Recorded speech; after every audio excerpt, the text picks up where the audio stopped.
तर आपण आता आळेफाट्यापासून जवळ असणाऱ्या बोरी गावामध्ये आलेलो आहे। तर या बोरी गावाचं वैशिष्ट्य म्हणजे इंडोनेशियामध्ये एक 7 ते 8 लाख वर्षापूर्वी एक ज्वालामुखीचा स्फोट झाला होता। त्या ज्वालामुखीच्या स्फोटामधले काही पांढरे कणिक हे ह्या गावामध्ये येऊन पडले होते आणि ह्या गावामध्ये जे कणिक पडले होते त्याच्यापासून काही राख तयार झाली।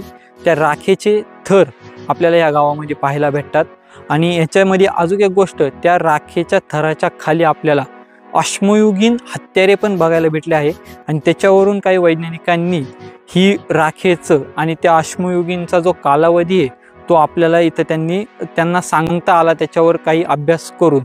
तर आपण ती जी राख आहे ती पाहू शकता। आता आपण बघू शकता टेफराचे जे थर आहेत वेगवेगळ्या प्रकारचे ते थर इथं आहेत।